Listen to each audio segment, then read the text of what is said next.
ఈయన ఈ లేఖనాలను, ధర్మశాస్త్రం యొక్క లేఖనాలను ఎందుకు పరిశోధించేవాడంటే అత్యున్నత జ్ఞానాన్ని పొందాలని.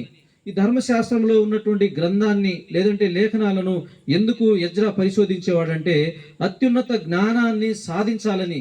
ఈయన ఎందుకు దేవుని యొక్క మాటలను పరిశోధించేవాడంటే అత్యున్నత జ్ఞానాన్ని ప్రజలకు అందించాలని. Praise the lord.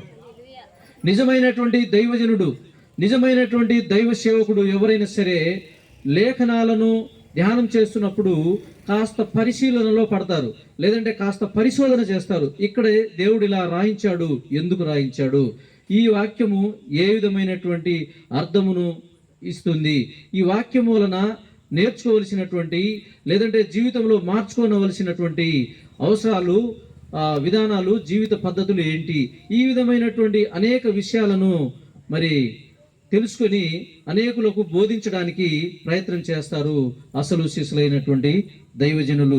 అందుకనే ఆయన ధర్మశాస్త్రమును పరిశోధించి దాని చొప్పున నడుచుకోవడానికి, చూడండి, ధర్మశాస్త్రమును పరిశోధించి అందులో ఆ మార్గము చొప్పున, ఆ మాటల చొప్పున, దేవుని యొక్క విలువల చొప్పున సొంతగా ఎజ్రా గారు ఆ మాటలు అనుసరించి బ్రతకడానికి, ఆయన నడుచుకోవడానికి, అంతేకాదు ఇశ్రాయేలులకు దాని కట్టడలను విధులను నేర్పుటకు దృఢ నిశ్చయము తీసుకునేను. అంటే మనము ఏదైతే పరిశోధించి దేవుని మాటలను నేర్చుకుంటున్నామో ఆ మాటలను ఇతరులకు బోధించడానికి మనము దేవుని మాటలను క్షుణ్ణంగా పరిశోధించడం చాలా అవసరమని ఈ లేఖనాల ద్వారా మనము తెలుసుకుంటున్నాం. Praise the lord.